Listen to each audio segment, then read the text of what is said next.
welcome to the Postmodern Art Podcast, the podcast dedicated to giving artists who are wowing the world over the platform they deserve. I am your host, Nathan Ragland, and for today's guest, you definitely want to listen and play their way, as we certainly make sure this conversation is a thing that you definitely want to listen to. Today's guest is Jakeneutron, a musician, animator, composer, voice actor, developer, and just about every other creative title possible, as they are one of the shining stars of the Nerdcore community. Jake is someone that I've been itching to get on this podcast for a while, just knowing the creativity and the incredible body of work that he has out there for the world. So it was a real honor to meet him at MomoCon this year and to follow up and get him on the podcast for this fantastic conversation that I know you guys are going to love. If you enjoy our guests, please make sure you support them with the links down in the description below, especially with the NEUTRON NEXUS 2 full concert that is both on Spotify and on YouTube. Sincerely, if you have not had a chance to do it, listen to it, watch it. It is an absolute blast. If you enjoy the podcast, make sure you like, share, subscribe, or follow whatever audio streaming platform you prefer. Leave 5 stars wherever you can. You know I see that stuff. You know it genuinely warms my heart. If you want to go a little further with that support, may I recommend you check out the merch shop at fourthwall.com. We have some amazing, incredible designs, some fantastic streetwear that will look sensational on you today. And look, if all you want is a nice, cool, casual place where you can meet up with some of the guests or other incredible people in this community and enjoy a good, fun time with each other, may I recommend you check out our Discord server, the Artist Sanctuary. Especially within the past couple of months or so, we've really grown quite a bit. I really do love the community we've been able to grow there, and I think you would be a fantastic addition to that group today. But now, without further ado, please enjoy the Postmodern Art Podcast. By the way, so I was thinking about this. I remember at MomoCon you had said you may have heard of me before, and I think I know how you may have heard of me before I introduced myself at MomoCon. No. And the big hint is actually my shirt, if you recognize it in a way. Sure, hold on. I had walked away from my phone. Hold on. No, you're good. Unity, what we need. Unity. Unity is what we need. Ah! Yeah. Because I had Tariq on the podcast a while ago, and I remember whenever that episode was coming out, I remember you had at least liked it, and I think maybe even shared it as well. I really did. Because I've definitely I specifically have seen your username on Twitter. Mm-hmm. I mean, I've tried to get my name out there, so at least you recognized it. I appreciate that. It works. It works. It works. It definitely. It works. It works. It just makes me excited for today's conversation. Which I gotta say, meeting you at MomoCon and also going to the NEUTRON NEXUS concert and whatnot, that was one of the biggest highlights of that entire weekend. Especially NEUTRON NEXUS, you guys killed it with that. Yeah, I'm glad. Especially with we were pretty crunched. I can imagine. Both production and practicing. There were some songs in there that we literally didn't get to practice at all. We had to the how we did it at the show. It was the raw, just how we were going to do it. Oh, okay, interesting. I'm curious on which ones would be which or whatnot, but let's give it a little too much of the industry secret, I guess. I will say I cannot wait for you guys I can't wait for you and the team to drop the songs, especially the 70s, 80s version of Jack's Toy or whatnot. Jack's Toy was already Jack's Toy was already a good song, but that version of it, that's hands down my favorite. Straight up. Yeah. I'm excited for people to hear the HD version of that too. That one, I think that was Jack's Toy Outburst, the vocal outburst mix. Okay. Which that one was arranged by my friend, Vocal Outburst, who him and his band over Cloud Save. They performed with us at NEUTRON NEXUS 2. Right. Mainly, the Cloud Save performed in the Are We a Thing ending. But Vocal Outburst or Shout was the one who he performed the guitar, or he performed the keyboard on the Jack's Toy performance, and was the one who rearranged and produced the instrumental for that. Well, I think most of that contributed outside of being the one who originally wrote Jack's Toy. Right. I had rearranged the vocals and the backing vocals in the track, while obviously McGuire and Amanda are singing leads. Mm-hmm. And not just with that performance, but the entire concert, everyone killed it. You guys did a phenomenal job, and I'll let you know right now, this episode is probably going to be coming out like late July, so hopefully everyone would have heard it by that point. And just know that it was so cool. It was even cooler in person. Just saying. Yeah. I'm very glad. Thank you. Oh no, absolutely. Absolutely. All right, Jake, before we really do get going, words are wonderful. Before we really do get going, I want to wow, that totally just broke my entire flow. I'm gonna do that 3, 2, 1 clap again so I can get back in the headspace. Okay. 3, 2, 1. All right, Jake, before we really do get going, I must ask the icebreaker question of the podcast, if I may. Let's say you get to go to a deserted island on your own accords. It's just you alone with your thoughts. You get to kick back, relax, breathe, get truly enjoy yourself for a little bit. With accommodations. I shouldn't say deserted, more like little personal paradise away from society for a little bit. All the amenities and everything. To make sure you don't go completely insane on this island, you can bring one piece of media or one piece of art with you to help with whatever kind of headspace you want on this island. If given this opportunity, what would that one piece be?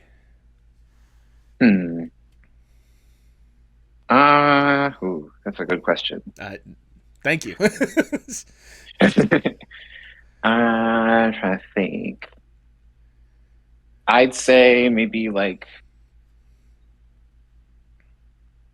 off the top of my head, maybe something like Avatar: The Last Airbender, mainly because I want to pick something that there's enough content there. Mm-hmm. Like there's a lot of it that if I had to rewatch it for a while, I would be rewatching a lot of stuff. And that also it's really well written. It is very well. I was going to ask, like, obviously, you know, that is a wonderful choice, first and foremost. I am not dissing it whatsoever. But I got to ask, why is that, like, the go-to one, or, like, the first one that you think of when it comes to, like, especially if you're spending as much time as you want to in this little personal paradise? Mainly it's that, I guess, like, I love a lot of shows, but typically most of my favorite shows are either I know I would get through them too fast. Right. Or like, I don't want to start hating it because of like repeated watches and like I have a lot of shows that I really love, but a lot of those shows that I really love have flaws that if I had to deal with it all the time, it would become a problem. Again, that's a mood and a mentality. I totally understand where you're coming from, but especially when you talk about like Avatar, like that, I can understand why it'd be hard to get tired and you know, exhausted when it comes to that. I mean, especially like you said, how well it's written, how great the characters are, the great interactions or whatnot. Like, how can anyone really hate it, you know? Mm. But regardless, Avatar: The Last Airbender, that is your answer. You're locking that in. Yeah. Then if that's the case, I cannot think of a better way to start the Postmodern Art Podcast. Welcome, everyone. I am your host, Nathan Ragland. Feel free to like, share, subscribe, or follow whatever audio streaming platform you prefer. You would look fantastic in the merch that we have at the merch shop, fourthwall.com. Link to that is in the description below. And follow us on Blue Sky, Instagram, TikTok, and most social media platforms at Postmod Art Pod for future updates and guest announcements, including today's guest. They are a musician, animator, composer, voice actor, developer, and just about every other creative title possible, as he is one of the shining stars of the Nerdcore community. Welcome to the podcast, Jakeneutron! Hi. Hi, how are you? How are you doing today, Jake? Doing pretty okay. Pretty busy day, but generally pretty okay. I haven't really run into any snack foods yet. Well, let's knock on wood, hopefully we won't hit on any snafus, especially during this conversation. Especially the fact that for me, it's really an honor and a pleasure to have you here. I've been a big fan of your stuff for a while, and especially getting the chance to meet you in person at MomoCon recently and get to see you like perform live. It was really awesome, and it just makes me more excited for today's conversation and everything that kind of led you up to this point. But before we talk about the stuff you're doing nowadays, I want to go back just a little bit and learn more or less the origin story of Jake. What got you interested in art and animation and even music in the first place? Hmm. I feel like if I had to think about early enough memories, Mm-hmm. I think originally when I was a kid, I wanted to be a scientist. Okay. Um, I like drawing and such, but like mainly it was like the you have a project like, what do you want to do when you grow up? I drew myself as a scientist. But then I think I had a copy of Channel Chasers, like the old Fairly Odd Parents special. Oh, And they yes. had this one special feature showing how to draw Timmy Turner. Okay. And then it also had like Butch Hartman talking about how they draw the characters. And I was like, oh, wait, people make cartoons? I want to make cartoons. And everything pivoted from there. Honestly, I cannot tell you how much I connect with that on a personal level because I was also one of those kids growing up that loved to watch like all those special features and behind the scenes stuff as well. So like that being more or less like the spark or the inspiration for you to realize, oh wait, this thing that I like people actually make it. There's actually a job here. Whatnot. That's I can get why that's the light bulb moment for you more than anything else. Mm. Um, it does also leave me wonder, like obviously Fairly Odd Parents does sound like a very fun place to start or whatnot. But were there any other shows growing up that kind of more or less like inspired you, or you can't help but just love thinking about? I feel like when I was a kid, Mm-hmm. I was very much in love with just the big four on Nickelodeon, which was like SpongeBob, Fairly Odd Parents, Danny Phantom, and Jimmy Neutron. I Valid. liked most of the cartoons that I was watching back then, especially on Nickelodeon. I was a very much a Nicktoons kid. Um, but those four I probably gravitated to the most. I was both because obviously those were the shows that Nickelodeon was pushing the most during that time, but like with the whole like crossover games era they Mm-hmm. did where they had a whole canon, there were story Yes, mode games. the Nicktoons Those unite and oh, such. yeah, those four were the characters that were bolstered the most. At least usually they were. I mean, to be fair, like the way that they implemented them, especially in those like video games and all that kind of stuff, like you couldn't help but notice them. And a person that calls themselves Jakeneutron, being a huge fan of some of the Big Four Nicktoon shows, such as the Adventures of Jimmy Neutron, colored me surprised. No, I'm joking. I mean, literally, when I was a kid and my uncle was helping me make an email, he asked me like, "Well, what do you want your username to be?" And because I was really, really into the Jimmy Toomey Power Hour specials that were airing then, I don't even Yes. remember if it was like I don't remember which one must have just aired. It was either the third or the second. Mm-hmm. But I just went like Jake Neutron because I was Jimmy Neutron, closest thing to my name, because of the J. Yeah.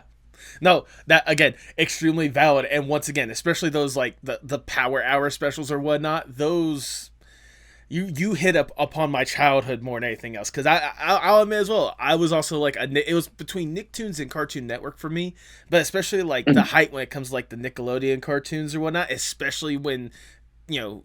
Fairly Odd Parents and Jimmy Neutron were like at their peak. Like those specials like opened your eyes like something else. Like wow, the amount of adventures that could be spawned from this kind of stuff. Mm, So I I'm. really like. Oh, go on. Oh, sorry. I was gonna say that like with Nicktoons, I was really obsessed with them and a bunch of other cartoons because I always liked envisioning me and my own friends going through those kinds of adventures. Yes.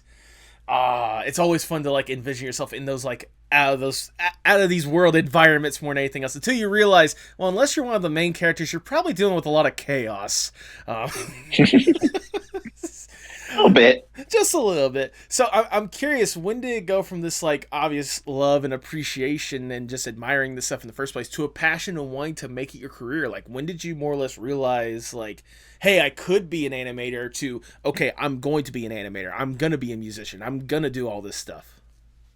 I'm pretty sure it all happened at the same time when I was 6. Okay. Like when I was like, oh, I want to make cartoons, I immediately jumped to that. I immediately started trying to learn how to animate on paper. Mm-hmm. Anytime I fixated on a piece of media, it was mainly because I wanted to figure out how to make it. I know there was an era where I was really into Alvin and the Chipmunks, Yes. and that was me like, I want to learn how to do 3D because it's cool that they animated these characters in 3D. Although that ended up having me like look into programs like Houdini, and I think that's a program that's mainly for like special effects and such, and I Okay. could never understand what I was looking at. Well, I mean, especially when you're that young, like as a kid, look at that stuff. It all looks like basically hieroglyphics after a certain point, you know. Um, Yeah. and I was gonna say, I'm so glad you brought up the Alvin and the Chipmunks thing because that was something I was gonna bring up as well. Because as I was doing my research, I noticed, some of your earliest videos are just random clips from the Alvin and the Chipmunks 2, specifically of the Chipettes. Yeah, yeah. I was baby on YouTube posting like literally just like whatever. There's probably some stuff on there that's like not up anymore, Mm-hmm. I think, and I don't remember if it was because I was removing things that had copyrighted material, or if I was just expunging stuff that like had like me as a really young kid. But I know that like my YouTube, like when it was first made, Mm-hmm. I was making like short films with my cousins or friends at school. Okay. Um, and they were typically like fake trailers or something, or it would be like I was obsessed with the Chipettes or the Chipmunks movies, so I'd make like I think I got a GIF animator thing, so I would just make GIFs out of clips, play it backwards and forwards, or reanimate over it. Um, there were also what was it, Diffusion Fall. So I started making like Yes. edits of like clips from that.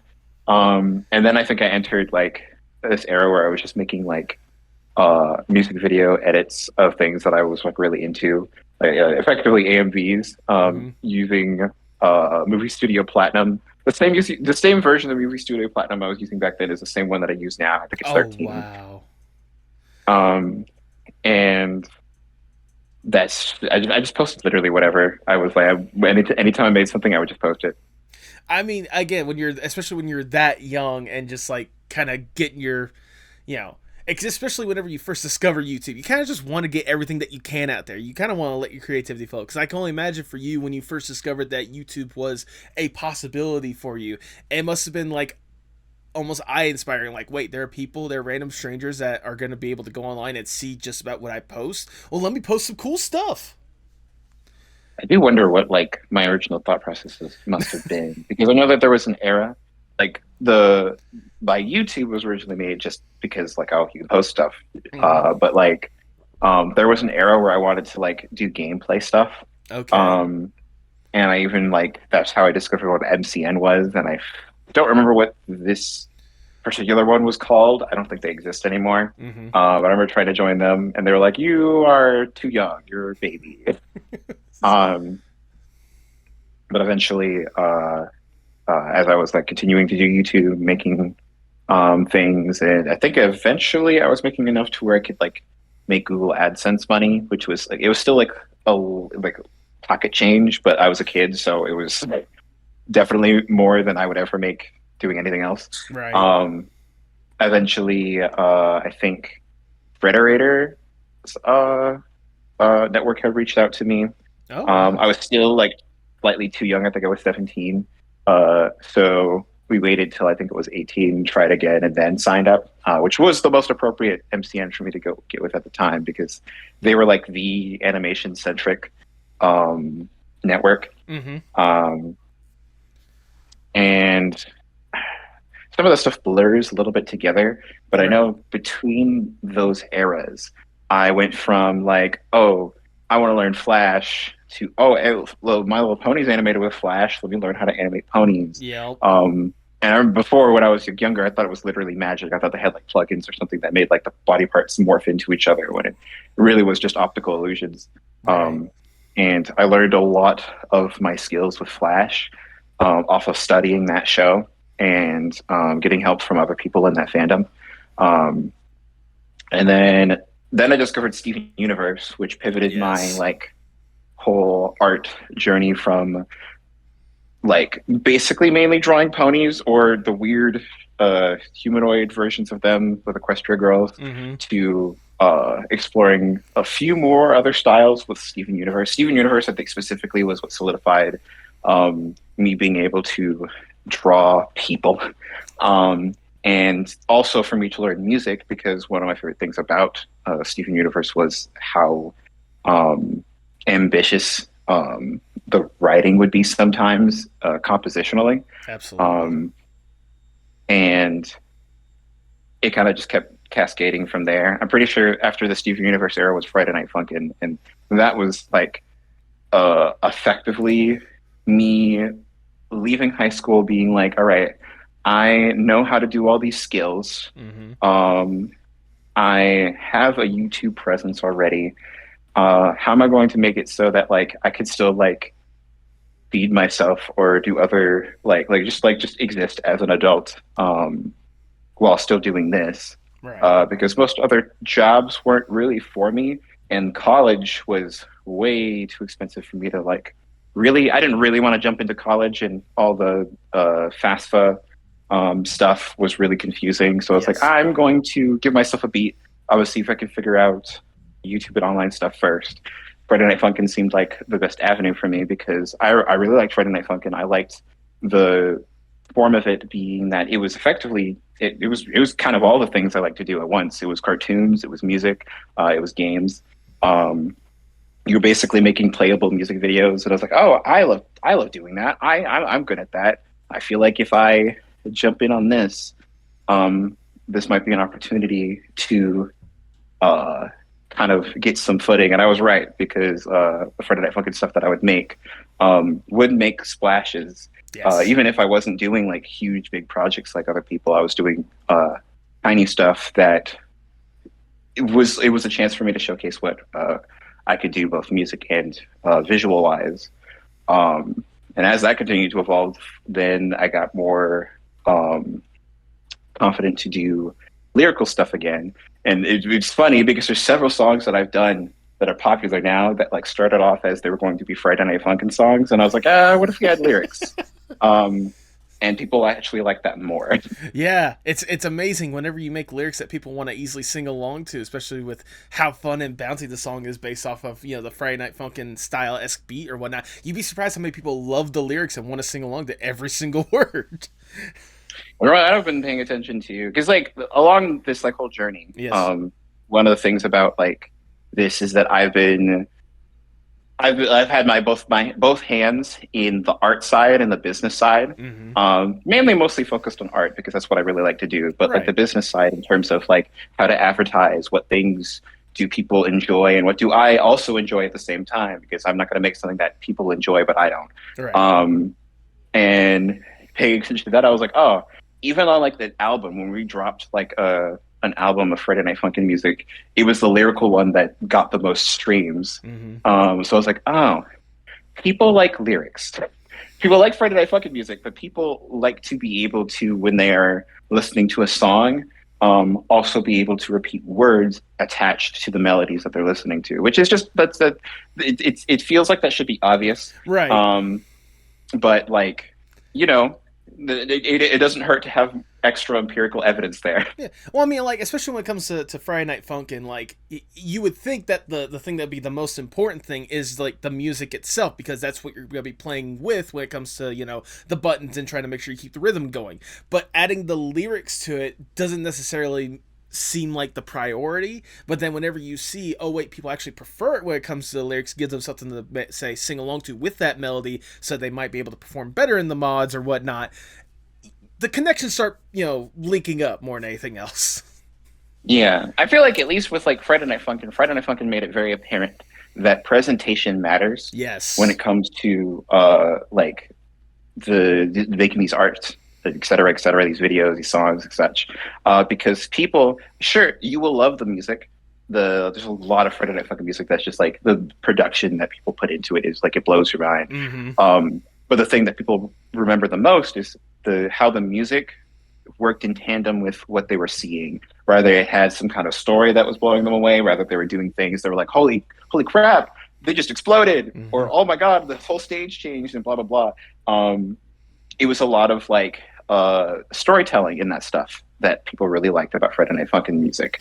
And at least with mine, that was always a priority. I always put like emphasis on where you start at the beginning of the song is not where you end. Right. There's always a beginning, middle, and end.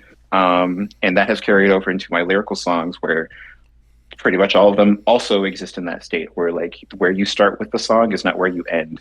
Typically, even if like it's a song that's more about a general story, rather it's a summary of the feelings of like a game or a show, Yeah. or it's actually taking place in a specific event in something.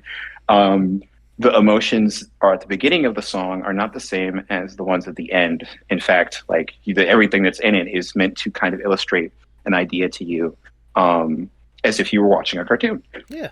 I mean, honestly, like the way you describe that or whatnot, especially whenever you say like just general emotion, not even specifically like, you know, whatever the subject matter is, it just reminds me of my personal favorite song when it comes to your catalog, and that's "Are We a Thing?" Like with that one, like it obviously the imagery of it is more like Peanut-esque, but like you take that imagery away, just listening to the song itself, you can tell that it's a very personal emotion, like especially how it evolves when it comes to like how a person, you know, feels about and what could potentially be a relationship or something like that. Like I said, that is honestly my personal favorite song of yours more than anything else. I'm curious on like how that song even came to be in the first place. No, thank you. That's also my mom's favorite song. Ever since I was brought up, she Aww. goes, "I love that song." um, but I think I made that song. I think before Valentine's Day. Okay. Well, it was kind of a way to talk about some feelings I was having about a person at the time. Right. Where like still kind of trying to figure things out. Mm-hmm. And while it was like all this is really exciting, like you know, talking to someone, et cetera, et cetera, it's all really exciting. But it can be difficult to tell where things are going. You don't want to like make a wrong move or say the wrong thing. And sometimes like you could be like looking directly at like some of the issues with the relationship and still kind of like ignoring it.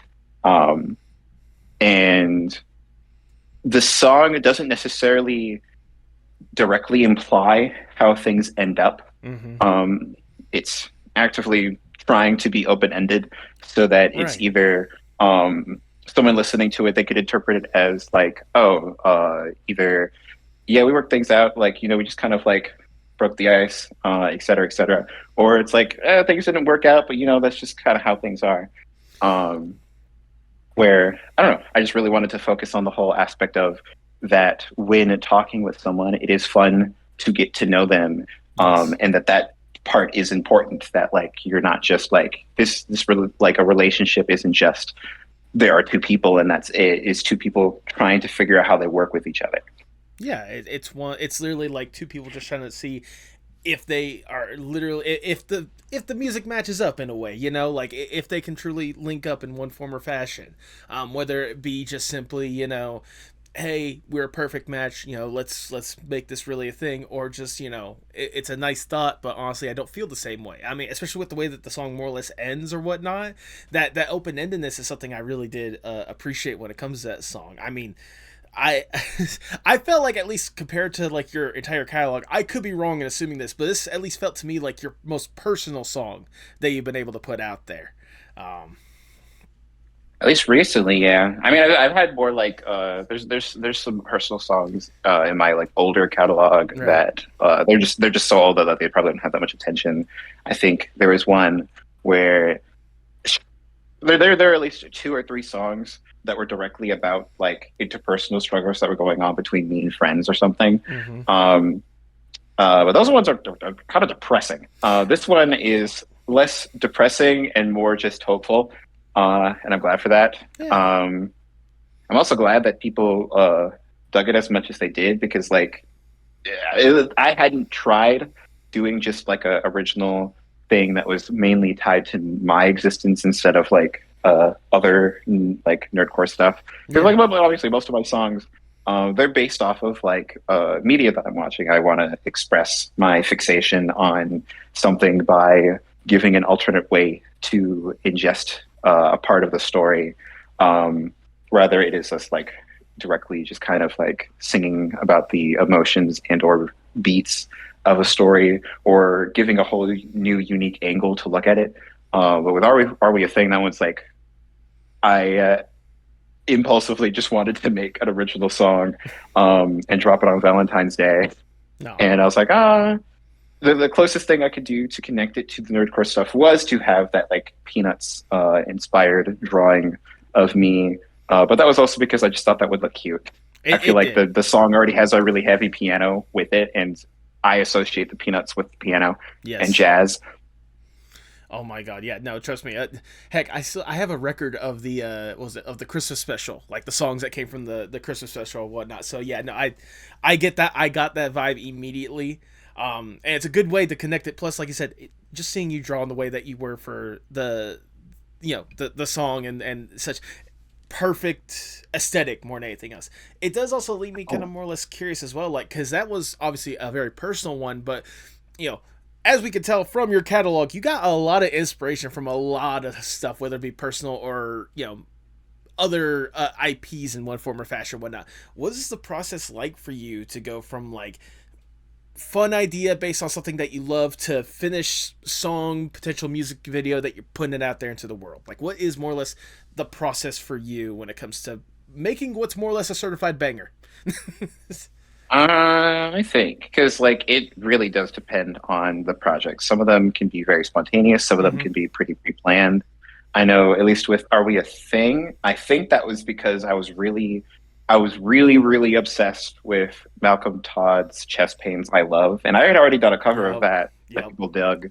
And I was like, man, I still have a lot of energy around this. Let me take it and do something with it. So Are We a Thing was born.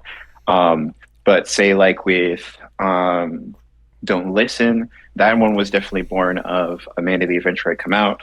I hadn't tapped in immediately, but I think I watched Corey Kenshin's gameplay, and while I was watching that, I was trying to draw what she would look like in the Amanda the not in the Adventure, in the Dora the Explorer art style. Right.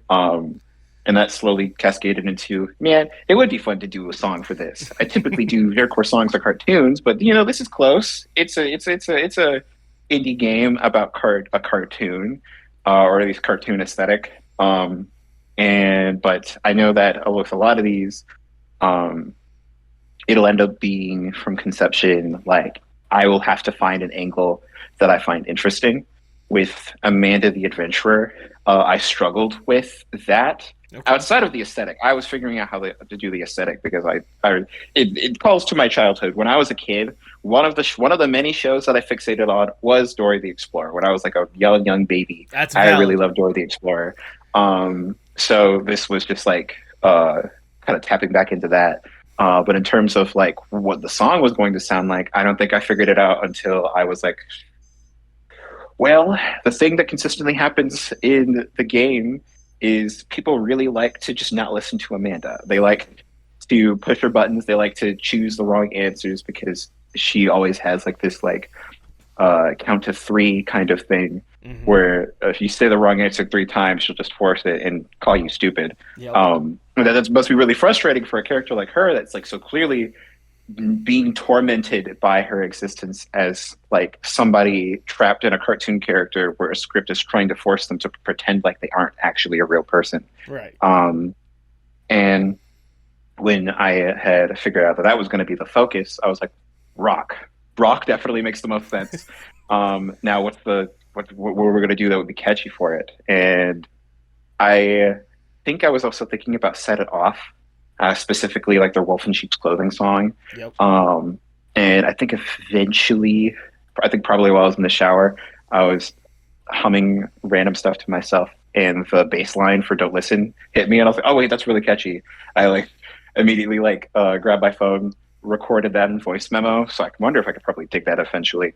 And got on my computer as soon as possible, and started building stuff around that. And sometimes doing that, I will struggle with getting it to actually sound good to me. Mm-hmm. And that would usually give me a headache. But with songs like Don't Listen and maybe a few other ones, it was ones where like I figured it out instantly how I wanted it to sound.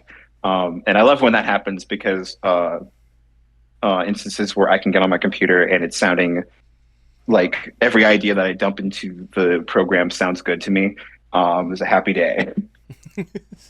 I mean, especially with that one, because that was obviously going to be one of the major ones that I talked about. Just that weird obsession you had with Amanda the Adventure and how you're able to creatively take what could be just like a fun game in the first place into this really incredible rock anthem in a way. Like I couldn't help but love it. That one, and especially the follow up for it, I love so much.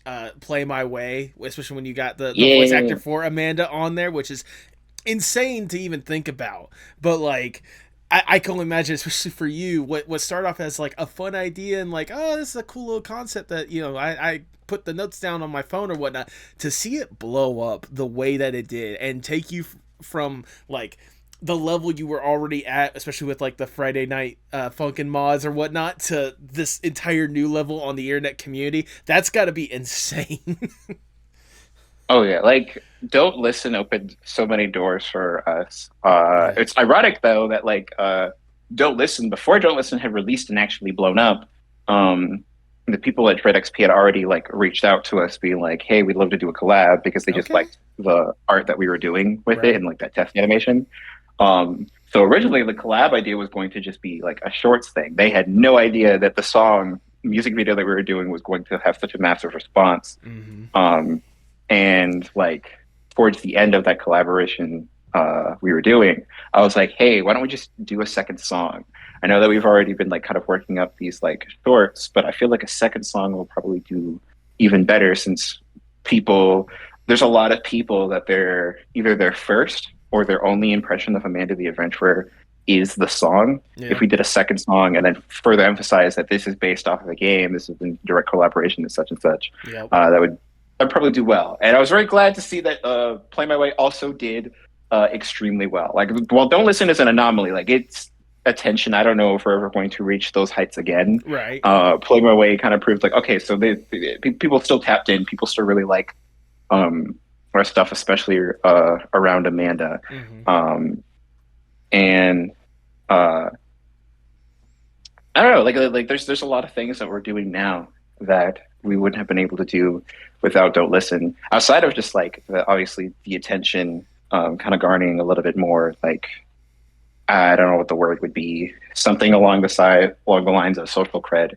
Also, Don't Listen made like the most money out of all my other projects, which was both exciting but intimidating, because I had never seen that amount of money before.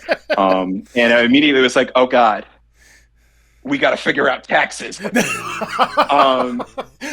And then also like, how do we make sure that this money goes directly back into us doing more Team Neutron stuff, which it did, like very easily. And I always do like when we see a money like a lump sum money like that, it's gonna go fast. It's gonna go faster than you think. Right. And it did, but pretty much like all that money went back into Team Neutron stuff. We continued doing excited things. A lot of that was building up to things like, I know that a good chunk of that Don't Listen money actually went into Neutron Nexus 1. And I really loved Neutron Nexus 1. Yes. And it was a little bit unfortunate that Neutron Nexus 1 didn't actually make as much money as we would have hoped back. Specifically because like the whole plan was that we were going to do Neutron Nexus, and then it was going to be part of a MoCon thing. We were going to sell merch, and then none of that merch arrived. So we while we did it wasn't like a forever loss, because the YouTube upload of Neutron Nexus still did like way better than we thought it would be. Good. And it made some of that money back. It was like, we can't have that happen again the second year. So this year, thankfully, like the team is larger. There is more people helping with coordinate things. I'm very, very grateful of everyone who's on Team Neutron. They impress me every day, especially when we go do con stuff, because like there are so many instances where there are parts that are moving that I didn't even ask for them to be moving. People were already locked in, and that helps a lot to have like everyone who's on deck, they are making things move because they want to see things succeed. And it's really awesome to be able to share that with a team that cares just as much, sometimes maybe even more, um, as me when it comes to these things as well. Yeah, I mean, it's amazing how a fun little mini hyperfixation led to so many opportunities and doors being open, led to stuff, and like you were saying, like stuff that you were able to put back and invest more and make stuff grow even more or whatnot. Though I just couldn't help but laugh when you said the taxes part, because it's like, yeah, us earning a lot of the number one nightmare, the number one fear of any content creation out there, taxes. It's true. It's scary. Is. I like without even getting like too deep into it, like when we were like figuring out the taxes thing, the first instance where like I guess we got a thing back from the IRS saying how much we owed. Mm-hmm. I don't even think it's correct, because I feel like we probably were not like marking all of our expenses properly. Allegedly, but it was like, allegedly. But like it was a large amount of money that we were like, oh, a lot of that money went back into the projects. Yep. We will figure this out. We did figure it out. Mm-hmm. But it was like, taxes are scary. Yes. Taxes are scary. You want to be on top of them as soon as possible. You want to have all your ducks in a row.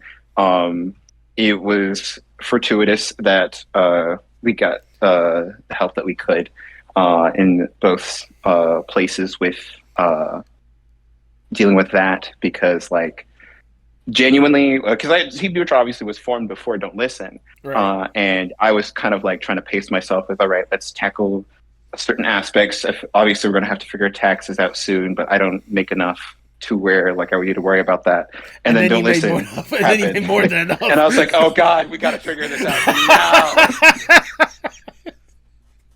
Oh goodness, I can only imagine. But it's also really cool to hear, because I didn't realize how far along the line in the timeline Team Neutron became more or less a thing. Like, I figured whenever, like you said, stuff was really starting to pick up, especially with the Friday Night Funkin' mods. I figured somewhere like after that really started becoming a thing is when Team Neutron itself became a thing. But I didn't really have a clear idea of when you truly like buckle down and was serious about like, hey, stuff is growing. I need to make sure that I have a people that can help me out with this, because there's no way I could do all this by myself.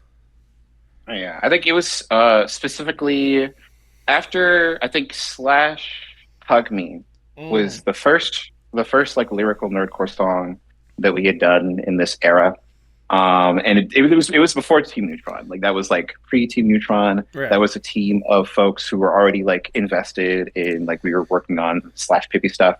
And that was probably like the last volunteer, yeah, in quotation marks. I'm pretty sure I still like paid some people on that project that we had. Mm-hmm.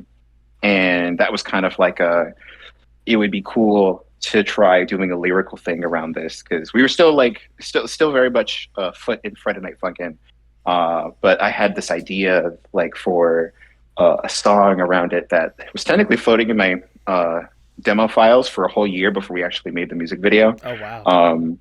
I think the original intention was that Slash Hug Me was going to be a finale to the Pippi stuff. Although we still have ideas on how to expand on that, and it's not the finale.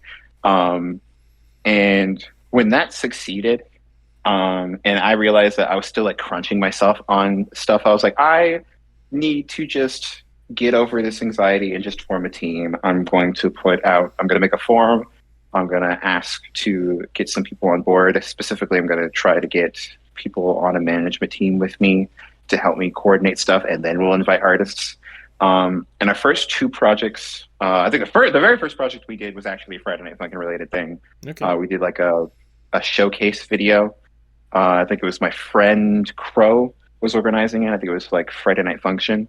And we were just going to be in charge of the visuals of like the bumpers in between and such. And that was be us trying to like practice, how do we coordinate with artists and coming up with a vision and such. And we had a very small team then. After we did that, our first actual music video was Make Believe, Okay. which was still us kind of like figuring out, all right, how are we going to go about communicating and organizing and such and such. And we were still basing a lot of our organization off of how you would organize a Friday Night Funkin' mod, which worked. Hey, it got the job done. It very much did get the job done. Goodness. No, I mean, it's really cool to hear that, especially with just how many crazy peaks you've more or less had at this point, with how many incredible experiences. Like, the fact that you're able to do so much incredible stuff and still get, like, incredible opportunities, like, alongside that. Because I can also imagine, like, on top of the funkin stuff, on top of, the Amanda the Adventure stuff, it must have been cool then to get an opportunity to go from admiring stuff like that and video games and music based stuff like that to actually having a hand in it, being one of the developers, being one of the people that helps out with Indigo Park. I'm curious when that opportunity Yeah, came to you. that one, I'm trying to remember specifically when, in at least in the context of everything else. Mm-hmm. It definitely was after Don't Listen, because I remember Geese said that like one of the reasons he reached out to me was because of how I had like went about doing things like Don't Listen. He really liked the art style that we had done for that. Yes. He was like, if we do something, I would love it to be in that style. But also Geese, I think I'm trying to remember because Geese had reached out to me in DMs about wanting to do an indie game. And he had like at the time it was like very, very, very vague ideas. He knew that he wanted it to be about an abandoned amusement park. Mm-hmm. And because he knew I was really obsessed with like Epic Mickey and Oswald and such, he was like, I feel like Yes. this is totally up Jake's alley, to which he was completely correct because it was super up my alley. When he said abandoned, like he said abandoned amusement park for like indie horror, I was like, yes, I want in on that. And we went back and forth on a lot of like story ideas. I think I was the one who suggested the idea of what if we do it where the one of the main draws of it is that we have like a little quote in quotation marks AI companion character that like throughout the journey he is most certainly your friend. He's your pal, and everything else is scary. Would be cool because I mean I'm a little bit of a baby when it comes to like horror stuff. Look, And I've you're not always alone. wanted, You're not alone. yeah, I've always wanted to have a horror game that like there is at least one thing that I could fixate on in terms of like safety. Mm-hmm. And Rambly kind of ends up being that. That and also I just kind of find a lot of stuff about AI just kind of horrifically fascinating. There's a lot of things that like the way it works and how it's affecting stuff that is a complete reflection of humanity, that writing about AI gives you an opportunity to kind of dissect that and also just culture in general or just how to view people as people. So Brambly is like most certainly that opportunity. And then I think Rick D joined too because genuinely like in a lot of these instances, Rick D ends up being someone that like I bounce off of really, really well. We were all in the same sphere. We were all already friends. And while I would say that in terms of the nexus of Indigo Park and even like going on, I'm probably the one that like is more focused on let's make sure that this like stays in line with the lore. Rekti is definitely like the person in charge of refining and detailing the characters via the dialogue. Like Rekti is so every time Rekti comes up with like a joke, even if it's like a joke that like we can't even include because it just wouldn't work, it's still really, really funny. Right. And that has kind of coordinated this like little low key team. I'm not even like I kind of feel bad because there's so many things.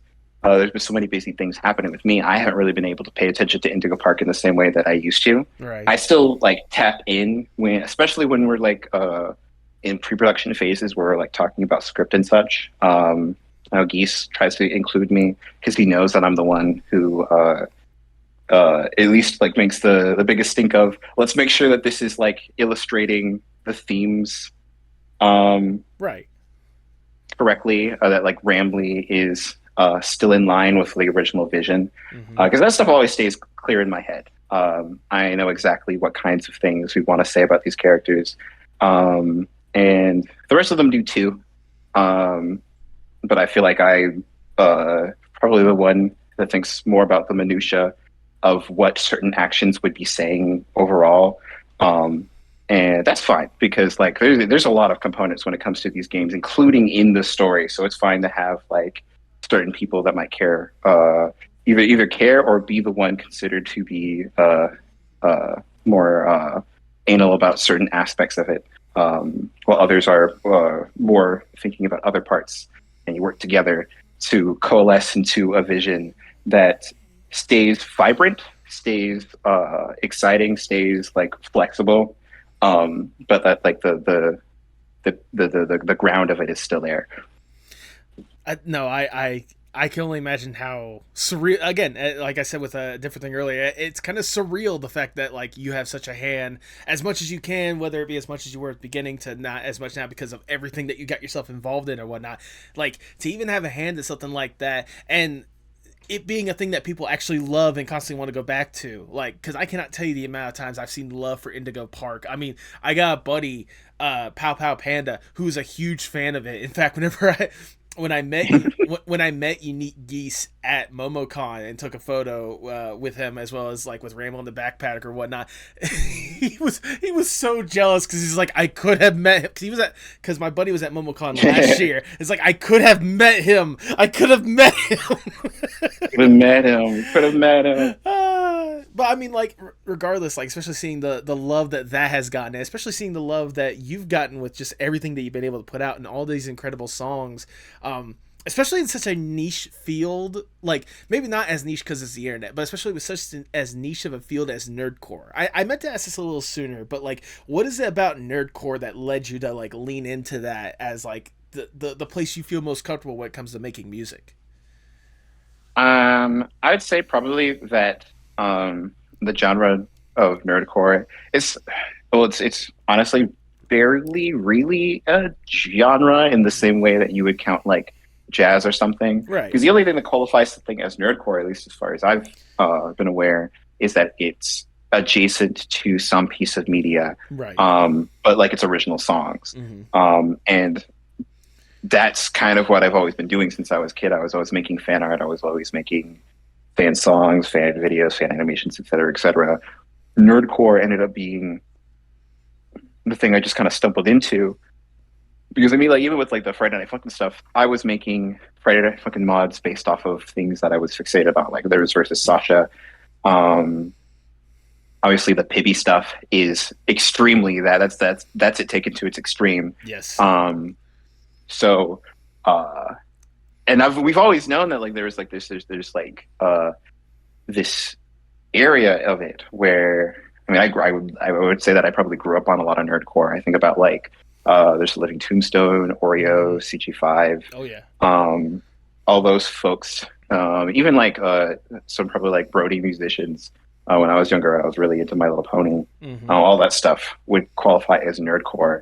So I was already pretty used to it, and now I'm kind of in this like era where, I don't know. I remember when I jumped into it, I was kind of like, there's not a lot of nerdcore about cartoons. Okay. Cartoons is still like my main thing, so I wanted to be like, I'm gonna do nerdcore songs from the cartoons that I really like, the ones that I want to get more attention or set.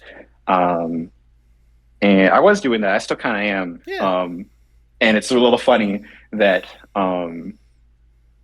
I ended up also kind of spilling into doing some about games. Yes. Because that's the one that's more typical. People are more used to online nerdcore songs about games and maybe anime than Western cartoons. But I'm still going to continue doing both. Now I'm just kind of at the point where it's like if I'm making a nerdcore song, it's pretty much about whatever I really like. Yeah. If I have an idea or angle of a way to give people a way to kind of continue experiencing the zeitgeist of whatever franchise it is, but with whatever kind of Team Neutron flair we can give, that is the route I'll go. We're obviously going to probably start moving into doing some more original stuff. Okay. When like we're kind of like more steadily standing. Right. But I still want to be able to keep doing fan stuff because it's fun. I love doing fan stuff. Oh my it's God, fun. absolutely. I love being self-indulgent. I mean, again, seeing what you have been able to do with the Nerdcore stuff, like especially with like the songs we've been able to talk about, and even some of the ones we hadn't even had a chance to touch upon. I mean, like I said, we talked about Don't Listen, Play My Way, Hug Me, Are We a Thing. Other ones that I'm a huge fan of, I love Steamboat Will. That one is a very fun one.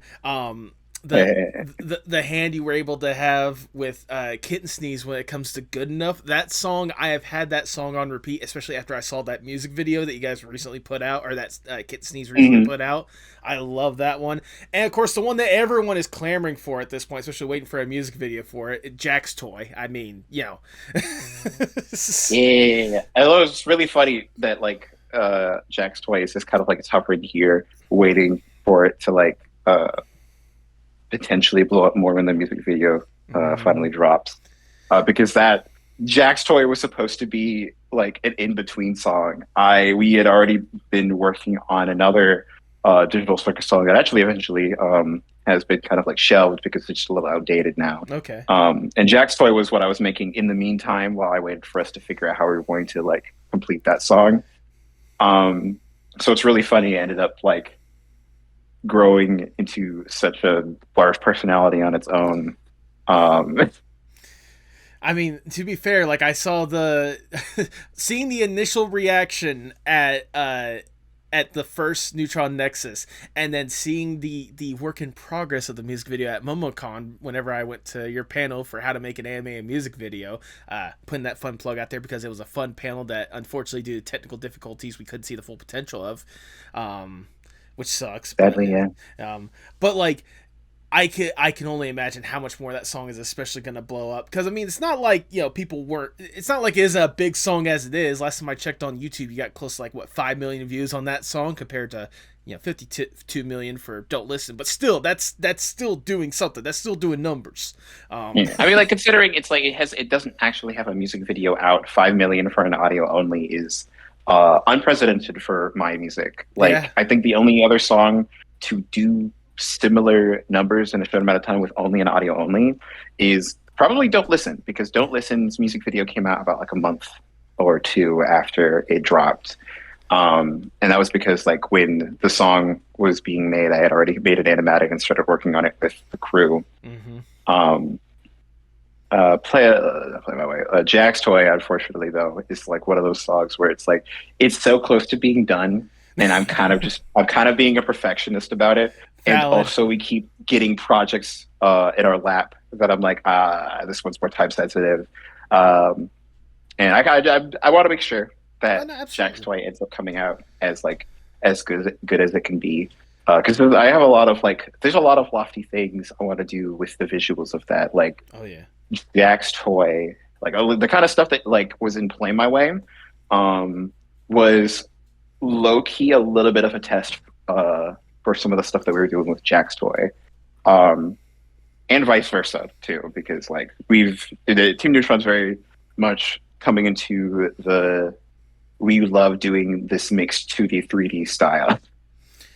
I mean, yeah, no, I just thinking about all this stuff, especially talking about all the different visual aspects and all the different aspects in your career so far, thinking back to just your art career as a whole, it's got to be weird and surreal to think wow, this all started because I saw behind the scenes for Channel Chasers or something, or this all started because I wanted to post some clips of the Chipettes or something it's got to be surreal to think how far you've been able to develop and how much your community has been able to grow and rally around you ever since you really started on this art journey.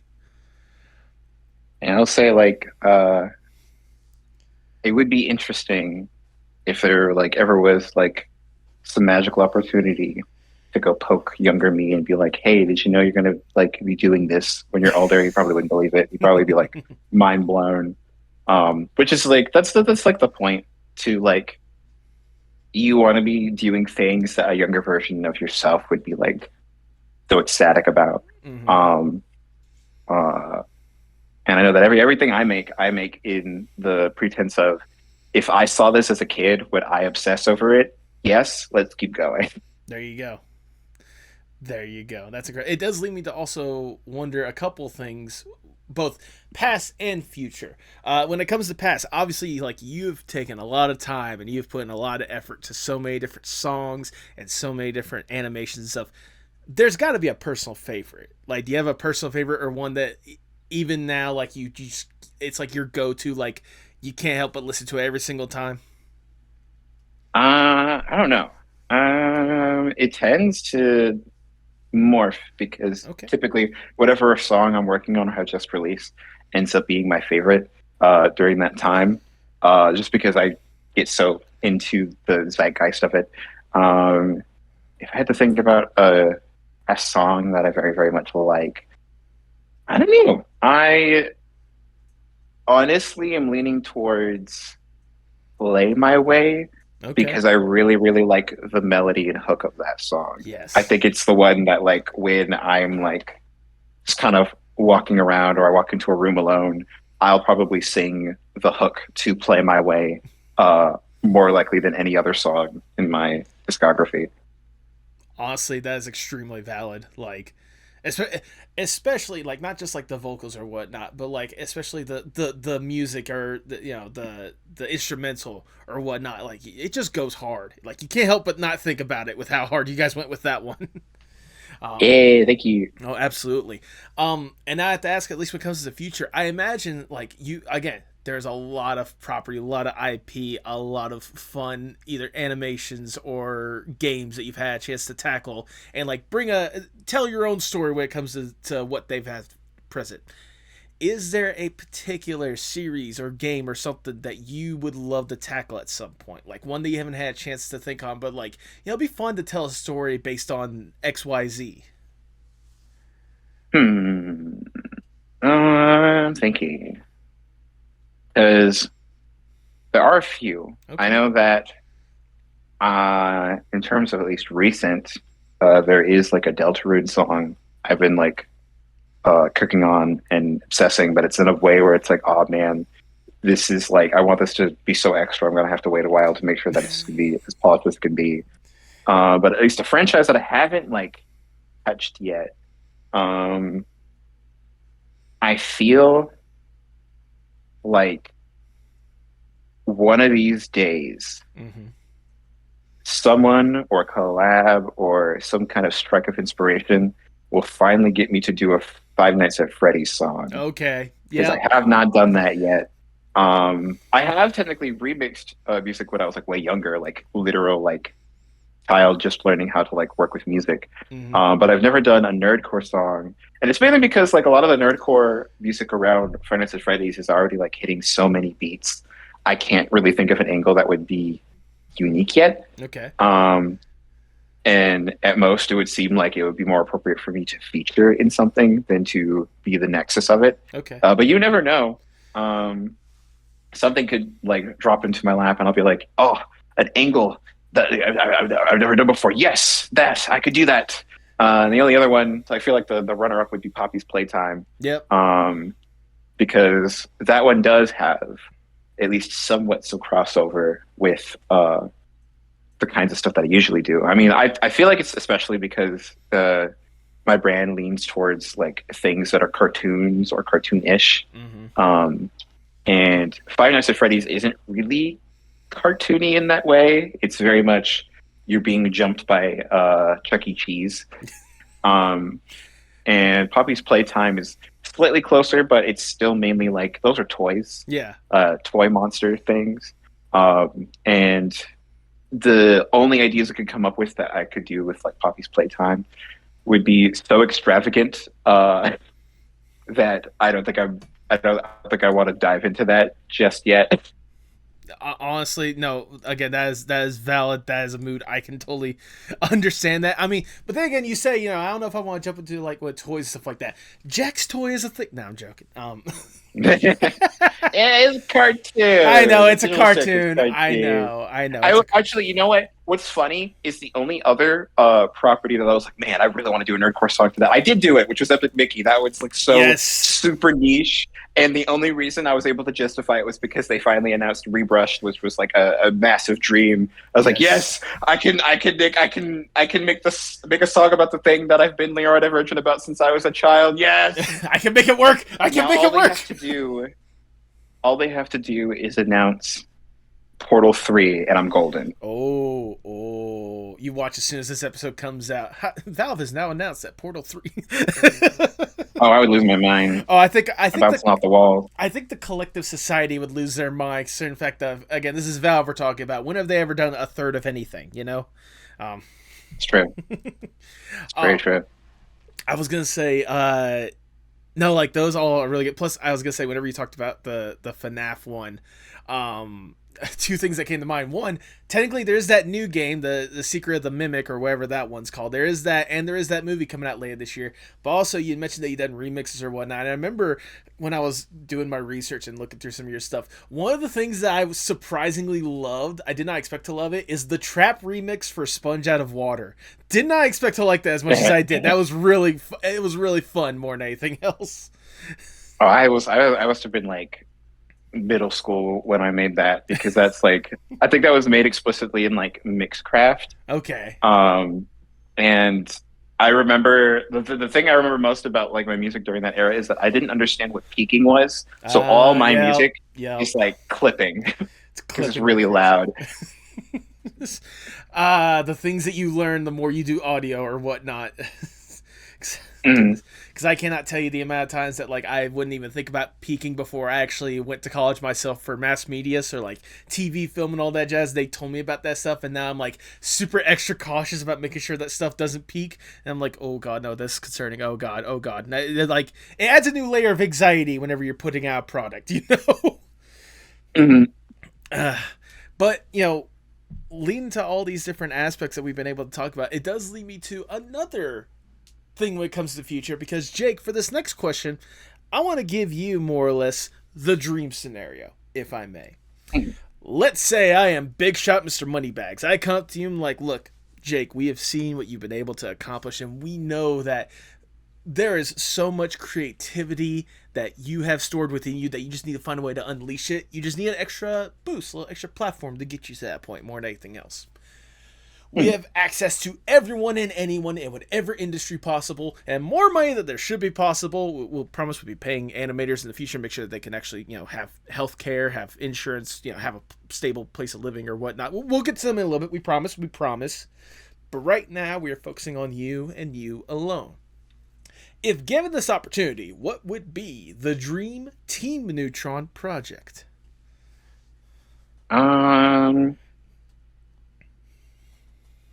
Indie game / music project. I feel like I would take that and roll with doing a massive indie game campaign. Okay. Or when I say this massive indie game campaign, I mean like we make an indie game, and then we create like a kind of like a media franchise around it. I don't know. I feel like I'm not describing.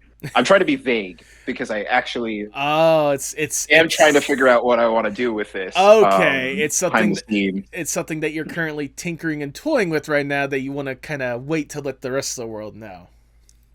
Yeah, I mean, we gave a little bit of a taste of a thing that I want to do at the end of NEUTRON NEXUS 2, but I don't really have any more information to give for that. I probably won't for a bit because the idea that I have is intricate. But I will say that like when it comes to a lot of these things, again, I'm a person who has my hands on both the art and business side, and I think that those things can work in tandem really beautifully. Whenever I go to like theme parks or something, seeing how they have to set up whole brand identities and such, they have to make things that like they're created. Sure, yeah, they're created to sell a product, but they're also created to kind of sell this kind of like amorphous idea that people share with each other about like a property. Like Sure, yeah, like Trolls fans are probably going to dig having that like really big poppy cutout next to a bunch of merchandise Right. around her. Um, and then also at the same time, that's like a complete extension of the actual product itself, which is the movie. Mm-hmm. Um, I love all that stuff. I love all those things working together. It reminds me of the kind of brand synergy that Nickelodeon had when I was like really young. Mm-hmm. Um, and it's complicated. It's hard. Like, I don't think people really think about it too much because they're so used to it. But that stuff is like a lot of art and a lot Yes. of people having to work together to make sure that these things make sense together, that they're effective, that they're appealing, et cetera, et cetera. And I want to do that kind of stuff. Team Neutron is starting to lean in towards figuring out how do we go about a way where we can where what's the word where we're delivering a world Okay. to people for people to get engrossed in. I want to be able to give people the same thing that I was given when I was younger, where like I could obsess over something like Steven Universe, and there'd be a Mm-hmm. ton of stuff to think about and talk about and buy and such, and that I could show my love for that thing that I'm into, and that like the thing itself is attempting to give back. I know that like the last decade has been less of that, where a lot of franchises, because there's so much and it's oversaturated, and big companies don't want to put that much love into that kind of stuff anymore. Right. It's kind of been dying. But I love that stuff. I wanted to come back. I really want. I don't think that those things should only be saved for massive, massive blockbuster stuff like the popularity of SpongeBob or popularity of something like Rick and Morty. Like those things are great, sure. Yeah. But I feel like if you put that kind of love into any property, it will eventually just grow naturally as it usually would if you give it that kind of time. And I would love to do that with an original thing too, if given the opportunity, which in historically, most of the opportunities that we have gotten with a lot of the stuff we did, we technically created some of those paths and some of those doors ourselves. So it might be just a matter of I'll just need to leap. Yeah. I mean, to be fair, with how much you have been able to carve out your own path at this point, like, at this point, why stop now? But just keep going, keep pushing forward, and making those leaps and bounds. I mean, again, throughout this entire conversation, we talk about how every new thing you've been able to introduce yourself to has led you to create more or less new doors and new opportunities for you, one after another. Again, what started off as little clips or whatnot led to, making stuff with Steven Universe, edits and such, and Friday Night Funkin', Amanda the Adventurer, Jack's Toys, Indigo Park, Neutron Nexus. Like, where does it stop? It doesn't. It never will. Neutron Nexus to the moon. But sadly, we do gotta come down from that dream scenario a little bit. We gotta get back to reality, and I'll ask the ever so generic question: where do you hope to see yourself in, say, 5 to 10 years from now?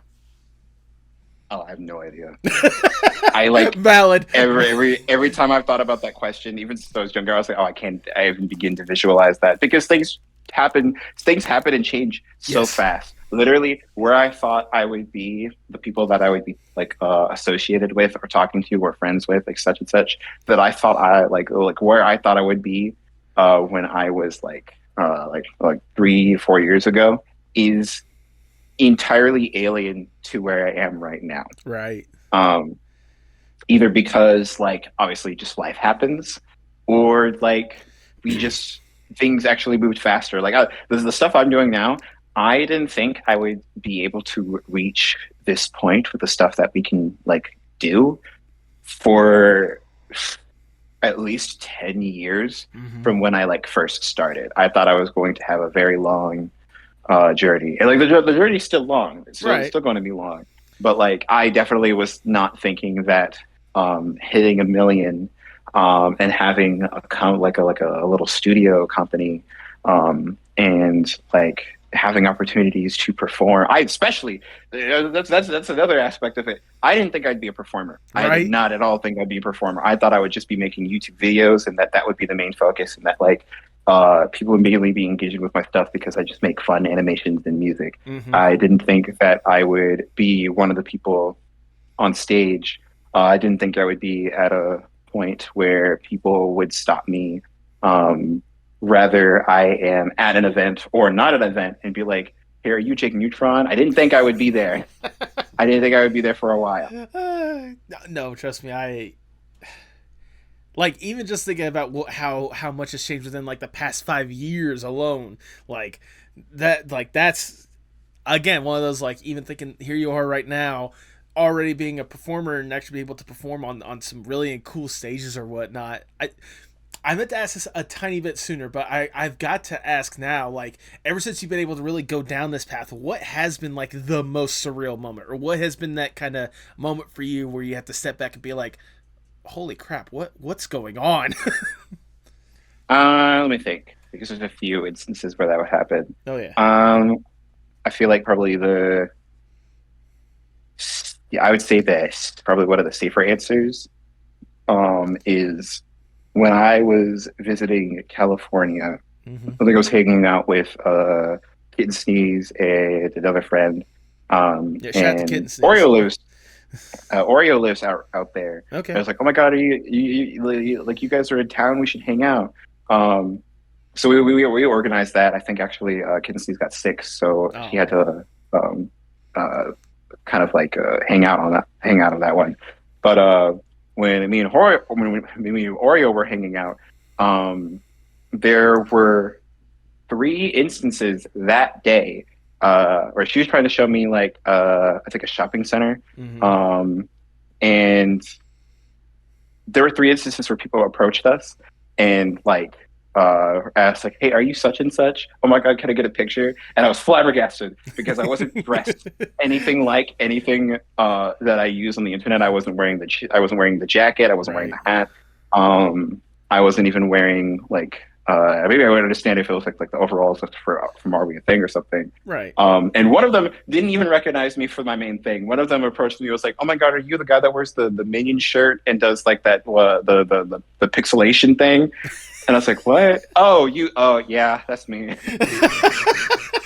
that took me back because I was like, "Oh god, there are people who are recognizing me from just my face and or voice," and that's super surreal to me because like I'm so used to not really having to think that anyone would recognize me. I always like I thought my stuff was like it's so niche.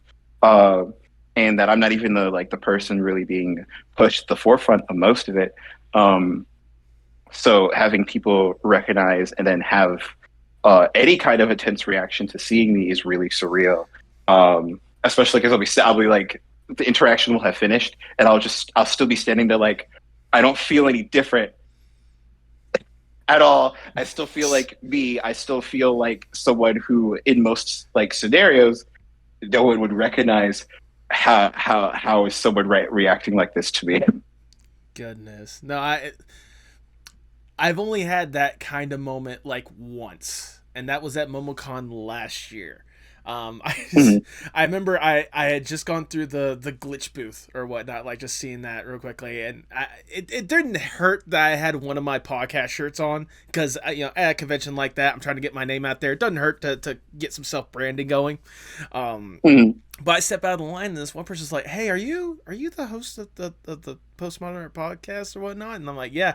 And the person told me who they were, and I had that moment like right back. It's like, "Yes, I've seen your art all the time. Like I've seen the stuff. Like thank you." Like it's so surreal to have that like singular moment of just being like, "Wait, someone that you never met beforehand recognizes you."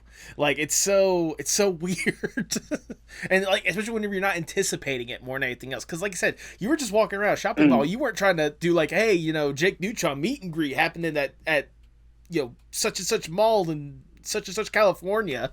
Like you weren't advertising that you were out there. There was one instance where me and some friends were like at a mall, and one of my friends noticed like, hey, there's a group of people over there that keep glancing at us. do you think they recognize you? I'm like, I don't know. Maybe one of us like our hair up funny or something. They approached. They're like, "Hi, excuse me, is this you?" And they like pointed to their phone, and it was my TikTok page. And I nodded yes.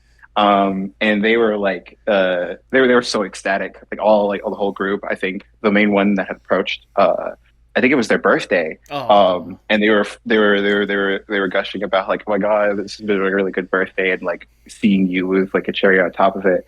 And I was still kind of like, it was especially not thinking that this would happen. It was at a mall, Right. like somewhere in like the area of where I live, that Mm-hmm. also made it really surprising. So it's like, oh, whoa, whoa, whoa, okay. And obviously, like, there have been instances where, um, obviously, like, being in the space, you run into more people that like there's people that like I grew up watching their stuff, that they like know of me, Right. and some even rare instances where, um, when we connect, it turns out that they were like a big fan of my stuff. And I'm just flabbergasted because, like, what do you mean you were a big fan of my stuff? I was a big fan of your stuff. I've been looking up to you. No, I've been looking up to you. No, I've been looking up to you.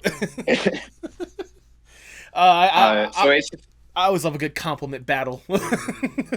mm, it's I think that kind of thing is like it's it is gonna have it is like to it has to be to some degree rewiring my brain at least a little bit to have different expectations, Mhm. and to grow a little bit more confident, because actually no, even with like with this stuff, there's still like some folks that even though like I'm in the same spaces that we might have talked before, I'm still like so nervous to like annoy them, Oh my goodness. um Yeah.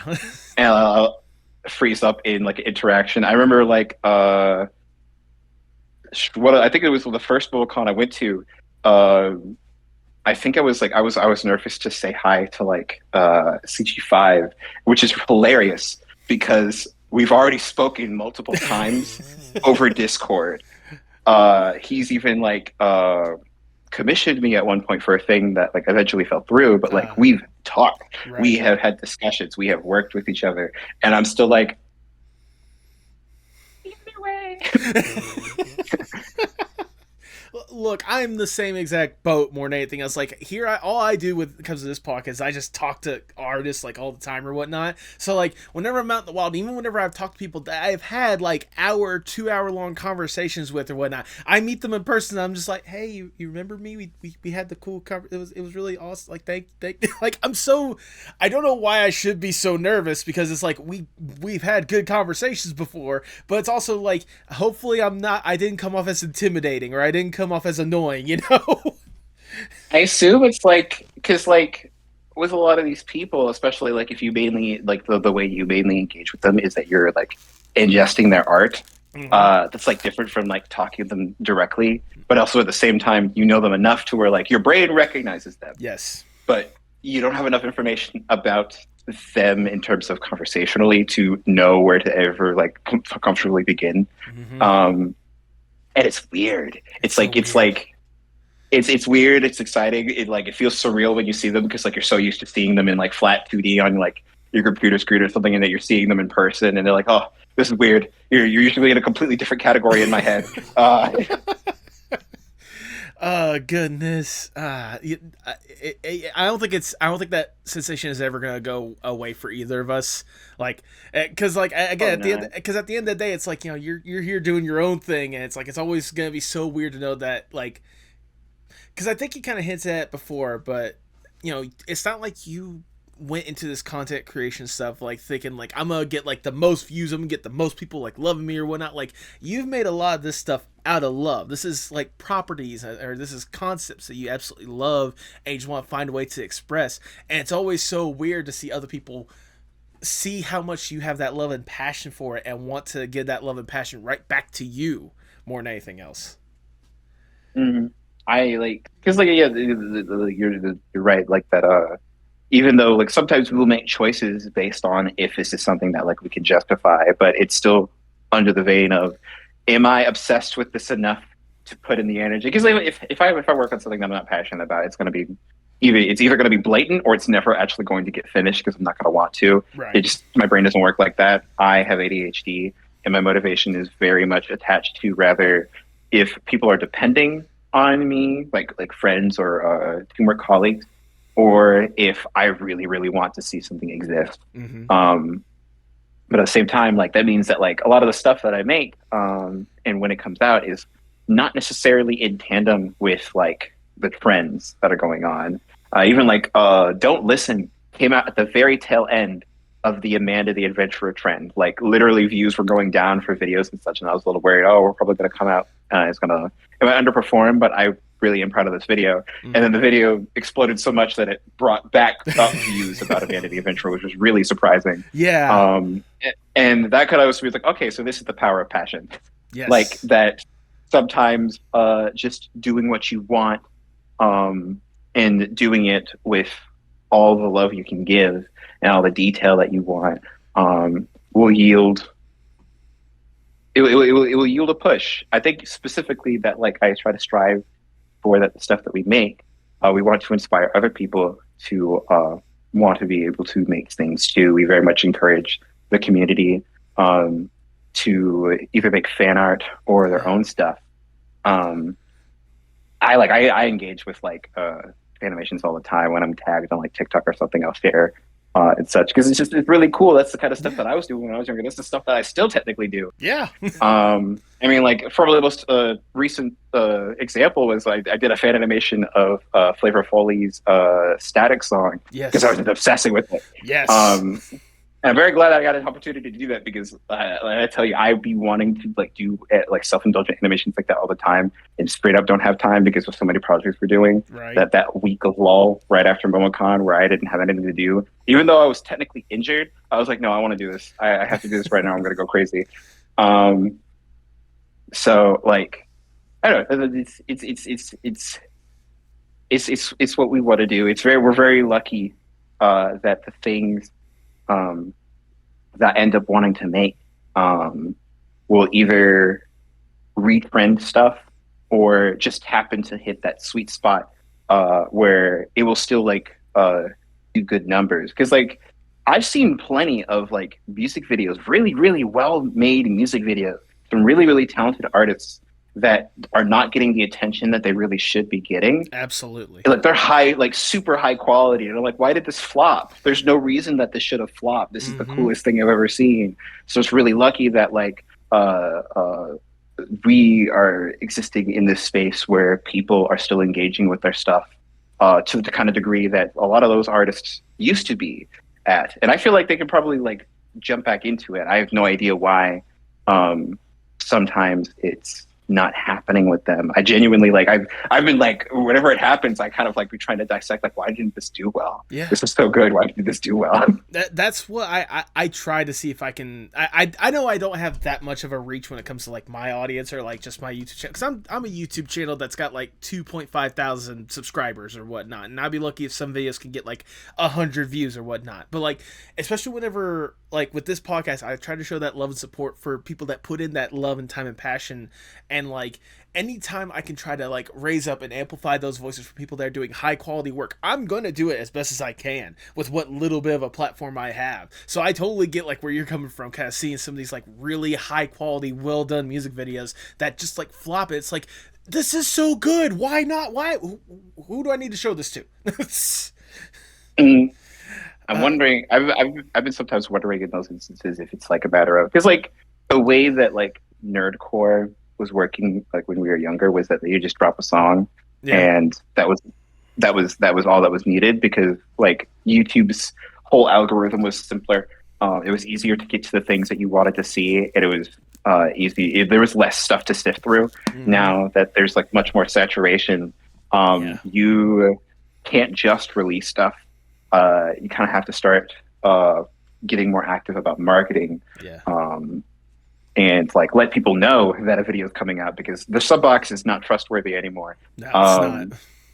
I still like, there's like still people who like, I'll get a comment being like, why didn't YouTube tell me that Play My Way was out? And I'm like, what? It's been months. Or it's like, how come I'm just now hearing about Jack's Toy? Like, come on. That's like literally be happening. It'll be people who like, at least as they're expressing it, they're like, I feel like I've been tapped in. How am I not? How did I not know that this was out? And sometimes that happens to me, where I'll be like tapped in Yeah. on an artist, and apparently like a music video for a song I really like dropped a few days ago, and I'm like, why didn't I know about this? And it's because there's just so much going on, and unlike unless you are like pushing it a ton, Mm-hmm. like everywhere to let people know.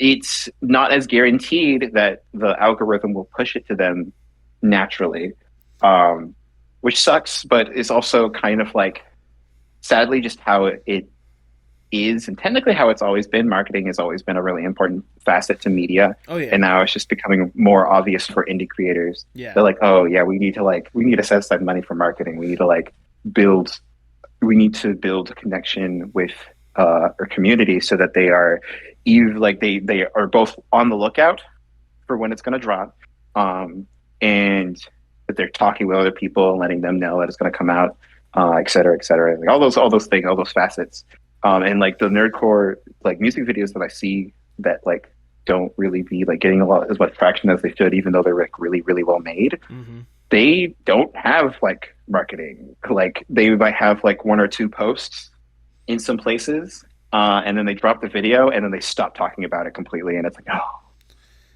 no, you gotta keep talking about the video. You gotta keep going. You gotta keep talking about it. You gotta keep talking about how, like, for example, you get interviews with the Odd Ones Out or Maxwell Adams or Will Wood for the third time, something like that. Just like some previous episodes I've had before. I've had a lot of interesting conversations, but speaking of like more or less that love and that passion, that does lead me to the last question that I have for you, Jake. Obviously, we've talked a lot when it comes to just kind of the love and passion you have for what you've been able to do and how invested you are in the art world in one form or fashion ever since you were young, for as long as you could probably remember, or at the very least like knowing you were going to be a true part of it when you were young and you saw again that behind the scenes stuff. How important is art, not just for you but for the world as a whole? The world as a whole. Mm-hmm. Well, art is kind of everything. Like I had a conversation with someone where I was like pointing this out, especially in lieu of like the whole AI thing, Yeah. that like a lot of people forget that literally almost everything that you're looking at is art. Yeah. Like even the stuff that like you take for granted, like you walking on a floor made of carpet with a pattern, that's art. Someone had to design the way your bed looks. Someone had to design the way the chair looks, et cetera, et cetera. All of that is like everything around you that's man-made is art. It just they exist in kind of like different categories and whatnot. In terms of like obviously some art is meant to be informal, some of it is meant to be functional, and some of it is meant to just express an idea. Rather, it's supposed to be like super important, like I'm trying to like let you know this is how the world is right now. To fart funny, isn't fart funny? So like it's like art is extremely important. It's part of how humanity communicates with each other. Even like going past like even language itself is technically art. Like that is something that we made. We figured out how to talk to each other, and we have tons of languages that mean similar things or the same thing just in different ways. And I don't think art's ever going to go away. I don't even think that AI is going to really be able to destroy that. I think it's going to force us to have to change how we define it, because like before AI, the definition for art was mainly fine being vague. Obviously, some people, their definition of art was typically leaning towards just what they liked, and whenever they see something they don't like, they would like to say it's not art. It's still art. Yeah. It is still art. And with the advent of AI, now it kind of adds this like new layer of, oh shit, what is art? If a computer can generate something that people can have the same kind of reactions to that they would something that was just manually made by a person. And now we're all in arguments about like, oh, is art, is it specifically about human creation or human interpretation? I kind of lean on the side of it's mainly human interpretation, but human creation also has a really big factor in its quality and, worth in terms of if it's actually serving anything for people. Because like if an AI making you like a big splash image, sure, yeah, whatever, throw that on a wall or something. Because most people generally are not going to be thinking about what they're looking at on that wall that hard. It sucks, but it is how it is. But at the same time, like you can't just have an AI throw something together and then distribute that as like media for people to consume that is part of how we just communicate with each other in terms of discussing ideas like if something is fair or not, because the computer's only just going to regurgitate what we've already given it. It's not going to come up with anything new. It doesn't have to come up with anything new. It can't exist in the same plane of existence as us. So how would it be able to come up with anything interesting for the conversation? I have a lot of, I could go on about that, but you and me both. Trust me, I have my very, very strong feelings when it comes to AI. But yeah, yeah, but yeah, I like if I had the TLDR feeling on it, art is everything, and it's not going to go away. It is extremely important. We should hold value to art, but like I don't know how to like describe this. That like I feel like we should hold value to art as it being an imperative component to existing. We already are pretty limited in how we can engage with the world because, right. well, we are like meat sacks that are limited by our senses, and art is pretty much us just trying to activate each other's senses to communicate things. Rather, it's just vague feelings from music or something really like direct visually with like a piece of art or animation or video or blah, blah, blah, or like something to talk about. We were talking about the back end of either how something was made or why there was a writing choice here or there. All that stuff is imperative because without art, literally what are you doing? Like if you can't talk about art, there's not really much else to do outside of just going through the motions of existing around each other.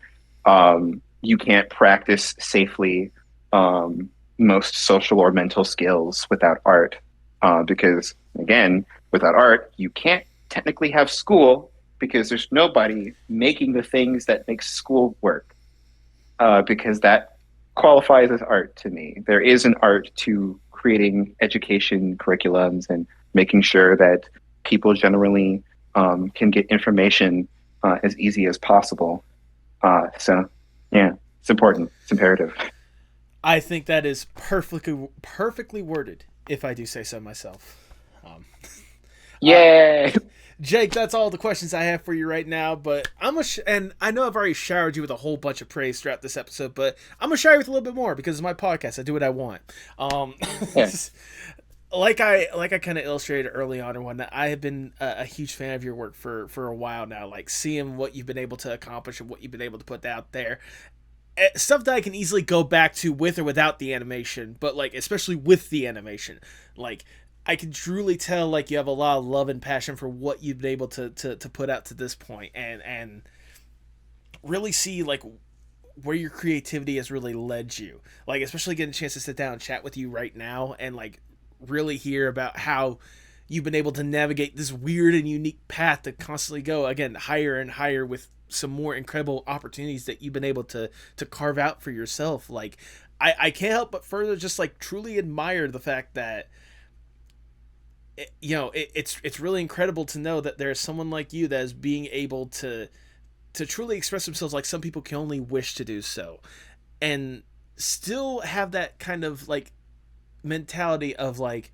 I'm trying to think about how a good way to word this more than anything else. Like I appreciate the fact that like you understand that like it wasn't easy, like, and there was a lot of luck that came along with this more than anything else. Like to put it bluntly, like the fact of how humble you've been able to see to be while doing some of this incredible stuff that a lot of people, they probably would let this stuff go right to their head and be like, oh yeah, I did all this, I'm the man, I got it. Like no, the fact that you've been able to step back and realize like, hey, I've got these cool opportunities, I've got this incredible team working with me, like it gives me a further love and respect for just what you and your team are able to do and continue to do, because I know, especially with the conversation and even beforehand or whatnot, like you're not slowing down anytime soon. You might take a quick break, a little breather to make sure you don't fully crash out or whatnot, but you're not really slowing down anytime soon. Like you're still gonna put out like incredible quality stuff every single opportunity you get, and it just makes me excited to see what is going to be next. And I know I'm one of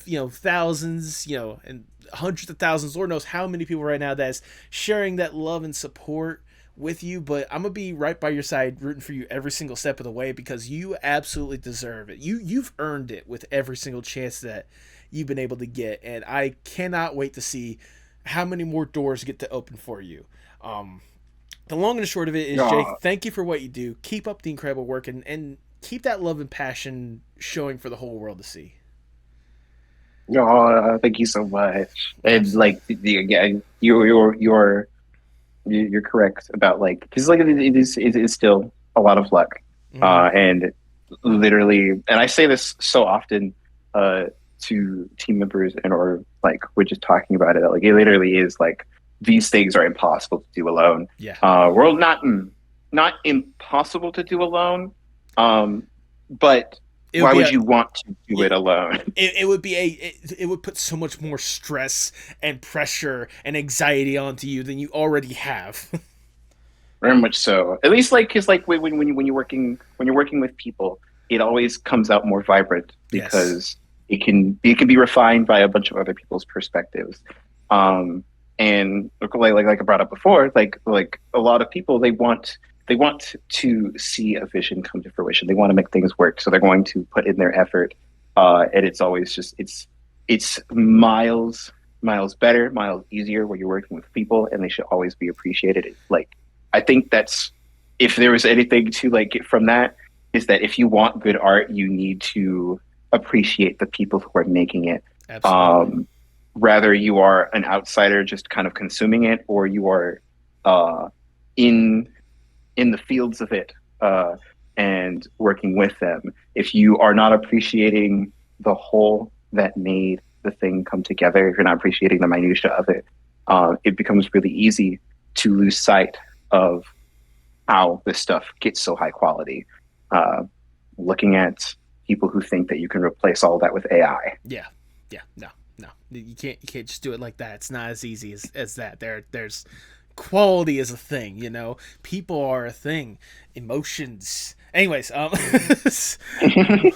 but if people want to know why I have been gushing about all the incredible stuff that you've been able to do, if they, for some reason, they have never even heard of you before today and you want to lead them in the right direction, go ahead and plug yourself for the people at home. Where can people find more of the incredible artwork you and your team have been able to put out there?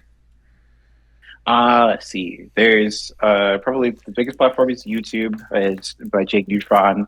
There is my TikTok. That's Jakeneutron, but it will eventually show up as just Jakeneutron. Mm-hmm. There's my Instagram that is also Jakeneutron, and then there's my Twitter that I think is the Jakeneutron. But again, everywhere if you look up Jakeneutron, it's that's what I'm usually under. Well, there you go. And if you missed any links or you messed up any links or whatnot, I'll be sure to have them in the description below. I got you covered. So if people don't want to go on a wild goose chase to find all this stuff, it's in the description. I got you covered, people. Um, do you have any final words before we sign off?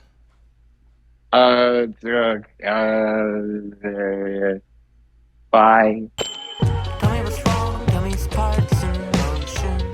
Sing me a song, tell me your eyes can all open.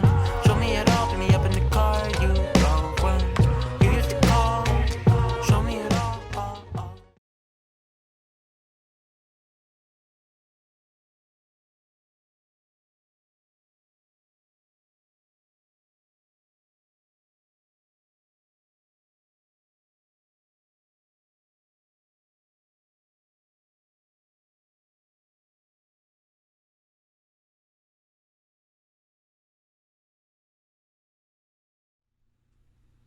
Thank you so much for sticking around to the end. If this is your first time listening, I cannot tell you how much I appreciate it. Um, like I said in the intro, the conversation that me and Jake had, it was fun. It was fantastic. I'm so glad I got to do it. And Jake, if you've gotten up to this point, sincerely, I know I said in the intro or the little pre-recording bit, but thank you for taking the time to do this. It was an absolute honor and a pleasure to chat with you, and I really love what we were able to chat about, and sincerely hope we can get an opportunity to chat more, because my God, like, you are an extremely talented individual. Wow, words are wonderful, aren't they? No, I'm glad I have these opportunities. Like, I don't take them for granted, especially with how many more incredible opportunities I've been able to get within the past couple months or the past year alone. Getting the chance to talk to people I may have never even thought about having the opportunity to, or meeting some incredible people, going out and doing stuff that I've never thought about doing, like the Will Wood concert. Which, by the way, for those that watched that vlog, thank you for all the love and support. It lets me know that, hey, there might be some interest in that kind of stuff. A nice little breakaway from the standard interview. Like, I want to do more like that. I want to do more experimental stuff that's outside of my realm of just bring on guests, talk with them. I want to, like, explore more of the art stuff, more of the artistic aspects or whatnot. I mean, we'll certainly see, but for now, I'm just happy with what I've been able to get for the past couple months, and it makes me excited for the future. I know there's certainly other aspects that, you know, I've got a lot on my plate. I got a lot of stuff mentally that I'm working on. I got a lot of stuff financially that I'm working on. Jesus Christ. But just know that stuff like what I've been able to do with this podcast and the people I've been able to meet, they really help give me more of a reason to keep pushing forward and doing more incredible stuff. And I want to thank you guys for that, sincerely. I hope you guys can continue to keep that love and support, not just for this podcast, but for the incredible guests I bring on here in one form or fashion. There are way too many talented people in this community to be ignored. So keep showing that love and support for everyone that is even in the proximity of this podcast. Keep showing that love and support for the incredible people out there that keep doing incredible stuff.